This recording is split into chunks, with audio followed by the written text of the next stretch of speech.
Glamour beauty Payal Rajput ప్రధాన పాత్రలో నటించిన మూవీ మంగళవారం 2023లో రిలీజ్ అయిన ఈ సినిమా బ్లాక్ బస్టర్ హిట్ అయింది. సైకలాజికల్ మిస్టరీ థ్రిల్లర్ బ్యాక్డ్రాప్ లో వచ్చిన ఈ సినిమా ఆడియన్స్ కి బాగా ఆకట్టుకుంది. దీంతో దర్శకుడు అజయ్ భూపతి ఈ సినిమా సీక్వెల్ తెరకెక్కించేందుకు ప్లాన్ చేస్తున్నాడు. అయితే తాజాగా ఈ సినిమా సీక్వెల్ కు ఒక ప్రముఖ హీరోయిన్ తో ఓకే చెప్పించినట్లు రూమర్స్ వినిపిస్తున్నాయి. మంగళవారం సినిమాలో మెయిన్ లీడ్ పాత్రలో నటించిన పాయల్ రాజ్పుత్ పాత్రలో యంగ్ హీరోయిన్ శ్రీలీలని తీసుకున్నట్లు సమాచారం. ప్రస్తుతం శ్రీలీలకి సౌత్ లో మంచి క్రేజ్ ఉంది. అలాగే డాన్స్, యాక్టింగ్ పరంగా శ్రీలీల తన టాలెంట్ ప్రూవ్ చేసుకుంది.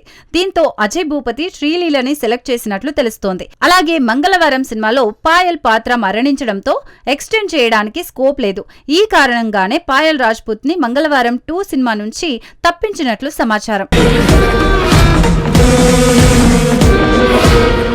యంగ్ బ్యూటీ శ్రీలీల ప్రస్తుతం నితిన్ సరసన రాబిన్హుడ్, శివకార్తికేయన్, పరాశక్తి, విజయ్ దేవరకొండ, VD12, రవితేజ సరసన మాస్కా జాతర వంటి సినిమాలతో పాటు బాలీవుడ్ లో స్టార్ హీరో సైఫ్ అలీ ఖాన్ కొడుకు ఇబ్రహీం అలీ ఖాన్ తో ఓ రొమాంటిక్ హర్రర్ కామెడీ మూవీలో నటిస్తూ ఫుల్ బిజీగా ఉంది.